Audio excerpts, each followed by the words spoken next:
I don't know if it's a Chinese proverb or it's just a joke, but if you go to sleep with a scratchy ass, you will wake up with a smelly finger. And that's what's in my head when I do this stuff. Yeah. Welcome to Experimental Encounters, where we share our journey towards less friction and more freedom. We explore the sweet spot between ancient wisdom, productivity, psychology, and technology. Today, we'll first share our latest encounters, and then we'll move on to our main topic, the devil in the default. We are your hosts, Torbjørn and Kenneth. Okay, Torbjørn, what have you been up to since last time? Yes. Right now, I'm reading a book called The Fearless Organization. I'm in a team on a power plant where we have to rely on good teamwork. And I've been digging down a rabbit hole for the last month about how we can improve our team. I think I'm hitting the fundamentals now with this book, because Fearless Organization is all about how to create psychological safety in groups. So this is where I'm starting. Yeah. And what about you, Kenneth? What have you been up to? I finally bought the Elgato Streamdeck, and it's a rabbit hole because you will never be finished setting it up. I've been toying around with the Streamdeck, and for those of you who don't know what it is like a small programmable keyboard for your computer with a screen behind the buttons, so each button can be customized to do whatever you like, really, and the options are really endless. So among other things, I can mute myself during phone calls or share my screen, or you can use it for everything. So one of the most used things I've used it for the last month or so is just doing routine work in Excel and Word and so on. We have quite a lot of translations at work, and using the features for accepting suggestions and rejecting suggestions, providing new ones. These sort of things are possible with hotkeys, but it's almost impossible to remember these hotkeys. Having this custom keyboard, I can have two buttons beside my fingers and just press accept 9 for all the suggestions, and it works pretty fast instead of like moving my mouse and then maybe losing my spot in the text. And so it's very nice. So of course you had to buy the large version, right? Yes, because I've read so many times that people who buy the, let's call it the normal one or the 15 key one, they always complain, I should have bought the big one. So I thought, okay, I'll just go for the big one at once. As I said earlier, I'll also take it with me to GTD summer camp, so you can try it out for yourself if you think it's too big. It doesn't strike me as too big. It doesn't take much room on my desk, and I have a very small desk compared to most people I know. So the main topic today is devil in the default. So I came across this topic from another YouTube personality called Nick Milo. I found the topic very interesting. So this devil in the default, it's a very good play on words, I think. I also found that someone else came up with it. It's either this guy called Laurence that wrote a book that's called The Four-Dimensional Human, which is from 2016. And he writes about how the defaults in technology pushes us to make suboptimal choices without we even noticing it. And the same year, I don't know which one came out first, but we also have another person who wrote Smart Technologies and the Ends of Law from also 2016. She writes in the same vein, but she's more concerned about how the defaults in technology undermine our rights as humans and the interests of corporations. Maybe set up a default that makes you accept the end user license agreement or things like that. That's actually not that beneficial to you as a person, but very beneficial for the companies. So she writes about how this is pretty dangerous and how it sets aside the current type of laws we have. And I also remember there was this guy in Germany a few years ago who he got like this standard mail in the mail, like physical mail, with a pre-approved credit card application.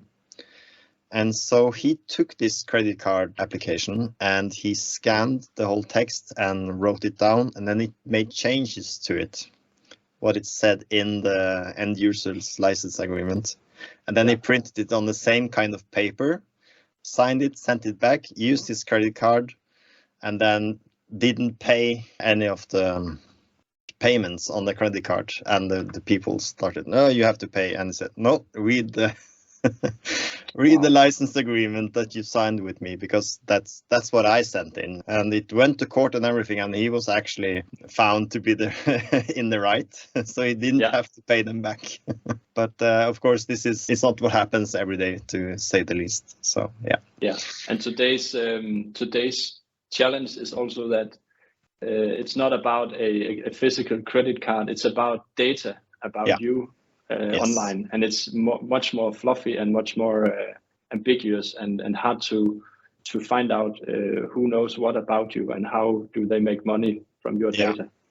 And also the other thing that she mentions is that since all these things are new, we don't have any like preconceived notions about how things should work. And so we don't understand the ramifications of what we are agreeing to. And this is the big dangers. In extreme cases, it would even take away our human rights, which should be unalienable. So it's quite an interesting topic. I'm not going to go so philosophically into this. It's more about how I can change the things in my life, how they are. So what is a default? We talked a little about it already, but we can think of it as a behavior. Unless you take additional action, a certain choice is made for you, if you want it or not. The question then becomes, are our defaults in our daily life supporting or sabotaging us? And that's what I find very interesting. So there are, in the book from this author, she mentions that there are four different types of defaults. So it's the natural defaults, what we naturally plan to do. And I have like an example here that the dullest pencil is better than the sharpest memory. So for us human beings, using our brain to remember stuff is not a good default. So we should rather write things down and try to remember this way. And you have technological defaults, which is like privacy by default. Is one of these agreed upon social norms in technology, but often isn't followed. And I think that's a good one. And you have like legal defaults, which is innocent until proven guilty. And also more social defaults. In different cultures, you usually are told to respect your mother and father, for instance. These are trained into you as a child or as a human, no matter where you come from in the world. So how do we hack or change both natural, technological and social defaults? Yeah, that's quite an interesting question, I think. So there are so many things that we don't even think about in our everyday life that has, so where is suboptimal defaults? So for instance, keyboards, it's a good segue to the Elgato Streamdeck. You can like use it for anything, but our regular keyboards are actually not quite made for us humans. So we all learn the alphabet in a certain order, and there are almost no keyboards in the world with the letters of the alphabet in alphabetical order. And it would be much easier for people to learn keyboard with all the letters in alphabetical order, but we don't do it anyways. So but we don't know. Another thing about keyboards, one thing is to put them in alphabetical order, but you still have more optimal layouts that takes in consideration how your hands are placed and the least travel distance. But that again is a non-logical layout. Yeah. But if you would have to learn it, if we would have to invent the keyboard over again and it was a new thing, we would have considered that in the design phase. Yeah, absolutely. But we still use the QWERTY, or here in Germany where I live, we use QWERTZ. I use the Norwegian layout because I'm Norwegian. But it's so strange when I sit down on the German computer and it's like, it's just this one letter that's changed. They have changed the position of the Y and the Z. And it like drives me crazy every time, because when you're typing on a keyboard, it's all muscle memory. You're not like thinking, oh, there's the Y key and there's the Z key. So I'm just typing and then I'll see, I tried to undo something here and it didn't work. So on the German keyboard, you will still use Control Z to, Yeah. And there's a lot of a distance between control and the Y button. Yeah, for me it's so incredibly strange. So and the reason this doesn't change, of course, is that it's very hard to change a keyboard. It's like when people have learned to use the keyboard, they don't want to change, and yeah, so it's just something that's stuck. But luckily there are many things that are easy to change. What I'm talking about today is about the things that we can more or less easily change. I was thinking, what are my most destructive defaults? And it's, of course, as everyone, we try to live our life in the best possible way. But for me, it's not like I go around having defaults that really make my life really suck. It's more like all these small things I could do. So mostly one of the things I've started to doing more and more is simplifying my options. For instance, I used to have lots of different t-shirts. Now I just have one type. Yeah. Because like choosing t-shirt based on what I'm going to do today is too hard. And I took inspiration from Barack Obama, and he did something smart, I think. He tried to reduce the amount of choices he makes every day. So if it's a warm day, he uses a tan suit. If it's a cold day, he uses a blue suit. And if it's funerals and like very important events where you are supposed to wear black suits, he wears black suit. For him, it's in everyday life. When he was a president, he just had to make no choices. If it's hot, okay, then I'll use the tan suit. If it's cold, it's the blue suit. There's no choice involved. This frees up his mental capacity to make important decisions instead of trivial ones, which are choosing which suit you use. And it's the same for me. It's one of my rituals for going to work. I always wear a shirt like this. And below this shirt, I wear like a t-shirt. And some of my t-shirts couldn't be beneath my other shirts because they had maybe very prominent or like contrasty letters on it. So it's a black shirt with white letters, then you could see it through my shirt. I was like, oh, this is not working. It's not working for me. So I just gave away all my other t-shirts and just bought some more of the one which were white. And now I'm one less choice to make in my everyday life. So it's not a revolution, it's just makes my life easier from the get-go. Less choices every day is a good thing, I think. For things that are not important. And yeah, like they say in this very good book, Brain Chains and Willpower, making choices is a finite resource. So that's why you're always more grumpy in the evenings than in the mornings.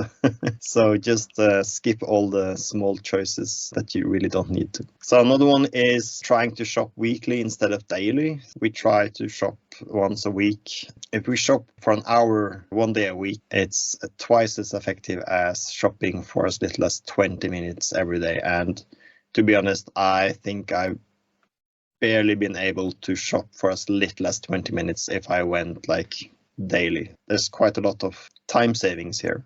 There's no downside really, as I find it. The only thing you could say about weekly shopping is that you also have, if you have to improve even more, is you have to make a weekly meal plan for the coming week and decide what you're gonna get, so you can so you don't have to make the decision in the shop what you're gonna buy. But that's also one of the things you can like optimize. I also find it's much cheaper. So the weeks where we manage to do this, we use a lot less money on food.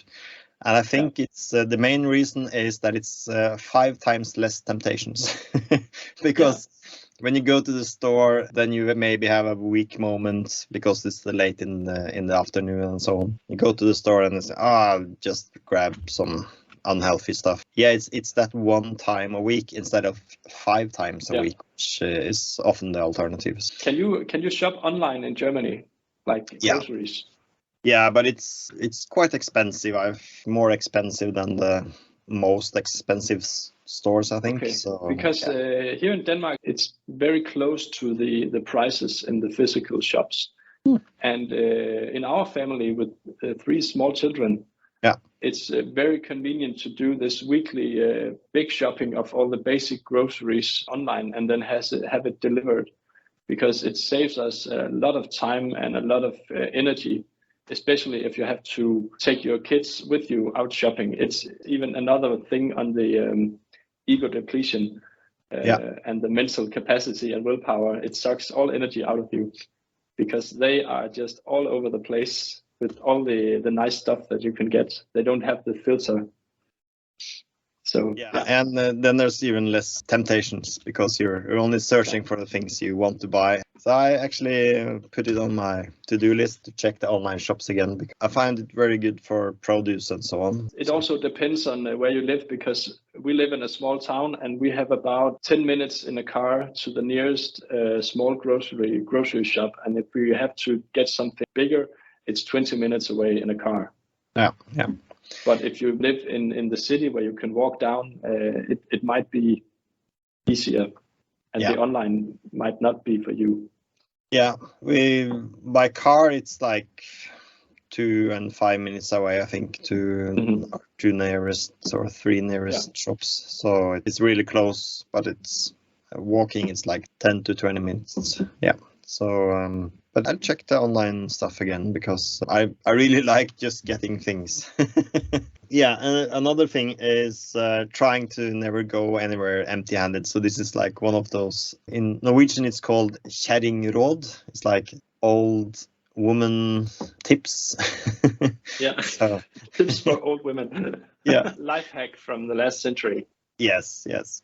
Next time I'm leaving this, I'm going to bring my glass of green smoothie to the kitchen instead of just letting it stand here. So it's there so I can easily see it when I leave my desk. So, and it's just one of those things because there's always something where you are that needs to go where you're going. So just trying to think of it before you start moving, because when you started moving, then it's lost. So why take the extra trip? Yes. Also, when you're making meals, try to double up your food preparations. Why would you just make one dinner when you can make both dinner and lunch for the next day with the same message? It's and with the family, we have right now 2 of our children are like in kindergarten and school. Yeah. And what we often do is they have to bring their own food. So we will do that the day before together with them. And if it's in a weekend and in the Sunday and we have to prepare for Monday, we'll just do it at the same time as we eat lunch because we have all the stuff out anyway, and they get to decide what to eat the next day. Yes, we try to do the same on Sundays, and we also pack the kids' lunches on. When we make dinner. It's still more effective when you can batch and do all things at the same time. And one thing about dishwashing, we are usually we will make our own rye bread. It's a dark bread, and I don't know if you know the dark bread, but not anyone. But it's a dark bread with the rye in it, and when it's freshly baked, the inside of the bread can get a little bit sticky. So when I will cut my bread, if this residue of bread, if I allow that to be on the knife for just 10 minutes, it will be very hard to get off. So one thing I've taught myself is to, as soon as I'm done cutting this bread, I will clean the knife.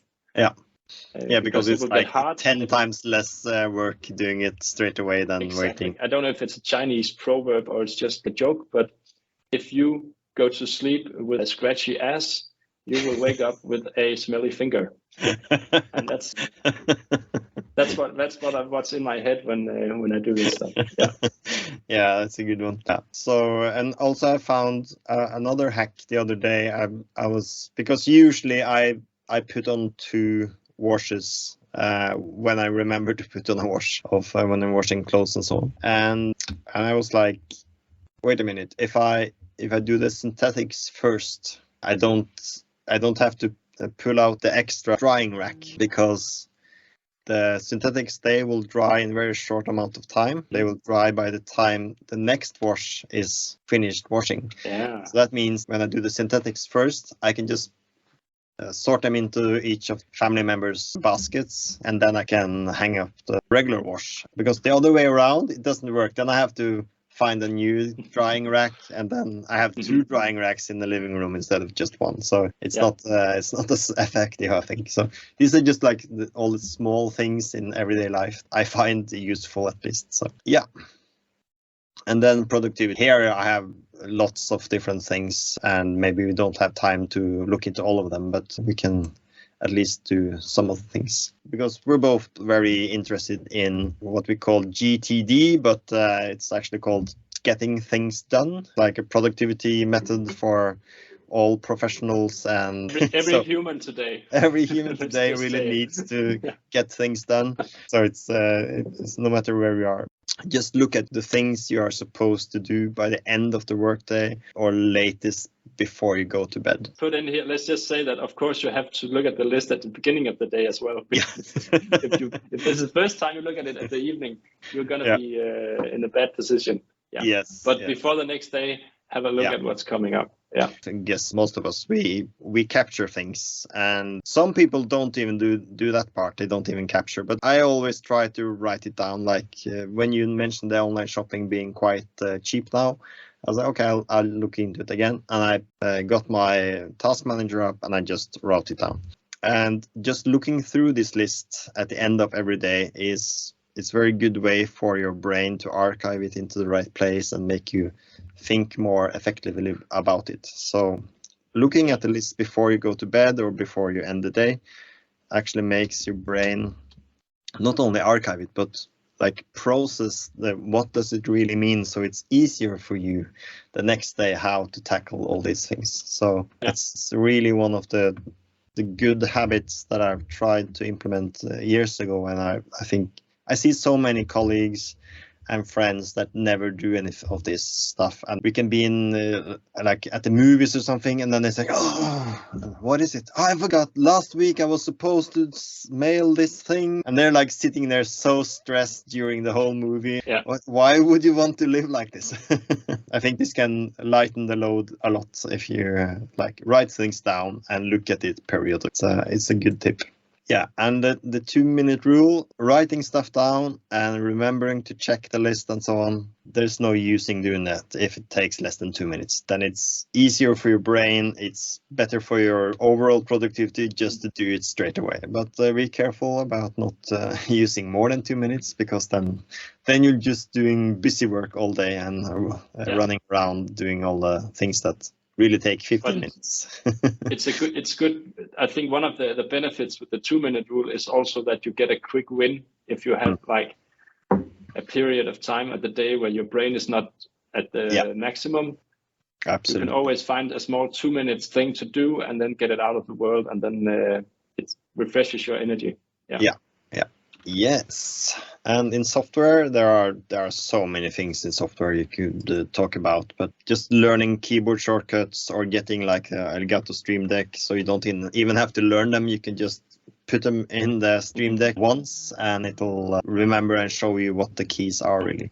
That's a really good one, and I have a lot of contact with our customers, and some of them are IT professionals and some of them are not really, and I'm still surprised sometimes by both IT professionals and those who are not. They are often just as bad in using keyboard shortcuts, just like simple things like they select a word of text, select the whole word, right click and choose copy, and then they go to the next document and right click and choose paste. And I was like, why? Is it really possible? It's 2023 and you haven't like learned Control-C and Control-V? Alt-Tab. Yeah, and Alt-Tab to change between documents or applications. For me, that's painful to watch. But it's also because for us, it's like fundamental. And I think sometimes we forget that we all are different. So we assume that everyone knows this and it's a thing, but also my colleagues and even young people at our age, they lack fundamental computer skills and also shortcuts. Yeah, and I think in his excellent book Brain Chains, Campanella writes excellently about how easy to think that young people are digital natives and know everything. But when you actually measure how they are using it, how good they are at understanding some of these fundamentals, they're actually much worse than older people. Because the myth is that if you're an older person, you don't know anything about using technology. And it's actually the quite opposite. Younger people may be very good at using the applications or the apps that they have on their phones, but they are pretty ignorant about many other things. So you shouldn't really take these things for granted. And on top of the keyboard shortcuts, another thing is typing speed. Many of my colleagues, and they are excused because they are 50 plus, they will use the like this, two fingers, two index fingers, and then duck, duck, duck. Yeah, and this, like you can, when you're sitting with them, they're searching. They're like searching with the index finger. There's another very good reason to learn how to type without looking at the keyboard, and that's often in applications today. You get a suggestion after written a few letters, and then you can just click enter or space to just complete the whole word.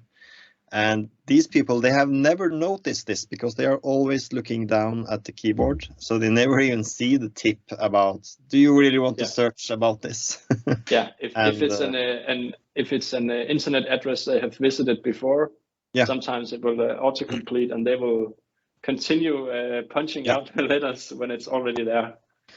My late stepfather, he would always write the whole address for dagbladet.no. He could have just written D and autocomplete. It's like, and every time searching for the A and searching for the B and so on, it was really hard to look at. So and it also reduces like hand strain if you're using the keyboard a lot, because you're moving your hands, your mouse much less, for instance. And that's just a small other thing. So I have the mouse. Usually people have it at the side of the keyboard, but I have it in front of the keyboard, between my hands. So the mouse is here and I have my hands here. And, this was just because I used to work in like an ad agency in Norway. I was using the mouse all the time, and I had like this immense pain in my shoulder, and then I got this ergonomic rod that you could roll with your thumbs, and very nice idea, very good for me as a graphical designer to use. But for some reason, I think I just changed department or something, and then this ergonomics stuff wasn't assigned to me, it was assigned to the department, so I couldn't really bring it with me. So I said to my boss, could you please order, because I'm feeling it in my shoulder already, just like after a few days. I'll order it. There's like a waiting list, so you have to wait 50 days or something, insane amount of time. I was like, oh shit, this is going to be hard for me to So I was like, at least it's better for me to have the mouse in the middle, because I was feeling this strain when I took the arm out there. And so I just moved the mouse, and after a few minutes, I was like, I don't even think I need the other stuff. I can just have the mouse here in the middle. It's not a problem. So that's where it's been since. That's interesting, because I always have the mouse. I have my right hand on the mouse, and then I have the left hand on the keyboard. Of course, when I have to write a larger amount of text, it's I've used both hands. But when I'm mainly doing like the shortcuts, I can do it with the left hand and then the right hand on the mouse. So and then we have Textexpanders, and this is like the biggest secret of the whole industry, I think. I mean, there are so many people who would have immense use of using Textexpanders. I actually had observational, and not a study, but I was just observing our clients using our software, and just taking notes and seeing what they did, and if there's any efficiencies to be had. And the number one thing that all of them could improve on was keyboard shortcuts and Textexpanders. They were writing the same things like 100 times a day. Like literally 100 times a day, they could maybe write a sentence, exact same sentence, and half the time when I was looking, they had to correct it for spelling mistakes. Yeah. And I was like, okay, here there's some free software. Just add these standard texts and just give it a combination of keys. So for just writing THX for thanks spans to thank you, for instance, and then you have 3 letters instead of 8. What I maybe use the most of all is typing my email address, because whenever you want to make an account or subscribe to newsletter or something, you have to type your email address. I have quite a few email addresses. I have for work and private and so on. And just being able to write EKC, which is my work address, or EKP for my private address, I just write these 3 letters and then it expands my whole address. And this saves me so much time every day, and it always gets written correctly, because when you like, I have a double consonant in my name. Often maybe the keyboard doesn't register. I don't press it, the N good enough, and often it says Kenneth with the 1 N. I don't have to worry about it. So also writing my name, writing my address, writing like ETC for etc. and so on. All these things can be expanded and makes your text much more readable and understandable. Yes. Exactly.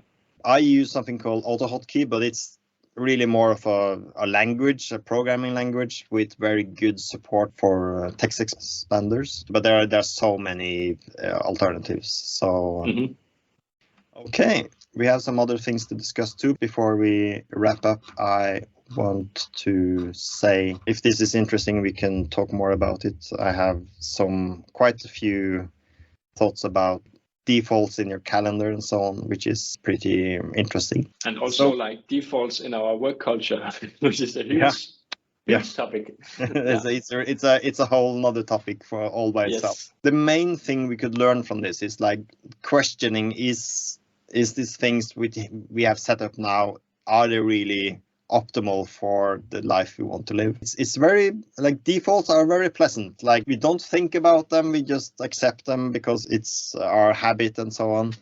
And just asking sometimes, is this really best way to do it? Is it really best way to go once a week shopping, or should you actually just order it online? So that made me think, at least. So, and I'm thinking, for us, it's, by us I mean us humans, our most limited resource is our attention and our time. I think it's very important to focus on all these trivial tasks and make them as effective as possible, maybe remove them from our lives. We can live more intentional lives. If anyone has any favorite changes to their defaults, we would love to hear it in the comments. And so that was the devil in the default. As we said, we could talk about it for hours, really. There are so many things to talk about there.